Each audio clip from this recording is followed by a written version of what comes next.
துல்கர் சல்மானோடைய சீதாராமம் அப்படின்ற ஒரு சூப்பரான ஒரு தெலுங்கு மூவி டைரக்ட் பண்ண அனுராகபுடி டைரக்ஷன்ல நம்ம பிரபாஸோட ஆக்டிங்ல நெக்ஸ்ட் அப்கமிங்ல வரக்கூடிய ஒரு Telugu action period drama movie தான் பௌசி. இந்த படத்துல நம்ம ஹீரோவா பிரபாஸ் நடிக்கிறாரு அண்ட் ஹீரோயினா இமான்வி அப்படிங்கிற ஒரு சோசியல் மீடியா பிரபலம். அவங்க தான் இந்த படத்துல ஹீரோயினா பிளே பண்றாங்க. படத்தோட ஸ்டோரி வந்து 1940s காலகட்டத்தில் நடக்கிற மாதிரி காமிக்கப்படுமாம்.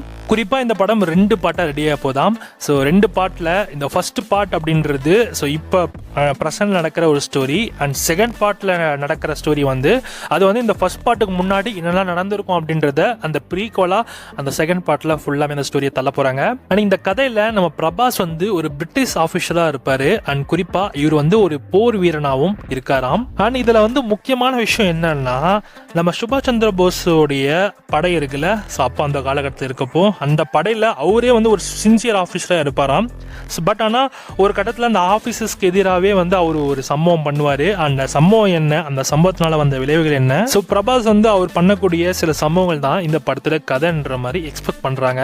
பட் ஆனால் ஷுவர் கட்டா தெரியல, நான் டீசரும் சொல்லி எதுவுமே ரிலீஸ் பண்ணல, வெறும் இந்த படத்துல இருந்து போஸ்டர்ஸ் மட்டும் தான் லான்ச் பண்ணியிருக்காங்க.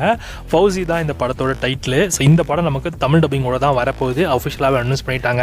இந்த படம் நெக்ஸ்ட் இயர் ஆகஸ்ட் மந்த்ல நமக்கு தியேட்டர்ஸ்ல ரிலீஸ் பண்ற மாதிரி அவங்க பிளான் பண்ணியிருக்காங்க. ஸோ பார்க்கலாம் படம் எப்படி இருக்க போகுதுன்னு. இந்த படத்தோட ஜானர் எடுத்துட்டீங்கன்னா ஒரு பீரியட் ஆக்ஷன் டிராமா மூவி மட்டும் இல்லாம ரொமான்டிக்கல் அண்ட் சில ஆக்ஷன் த்ரில்லர் போர்ஷன்ஸும் இந்த படத்துல இருக்குன்ற மாதிரி சொல்லப்படுது. வெயிட் பண்ணி பார்க்கலாம். பிரபாஸோட ஆக்டிங்ல இந்த படம் ஃபிளாப் ஆக போதா இல்லை ஹிட் ஆக போதான்னு பொறுத்து பார்க்கலாம்.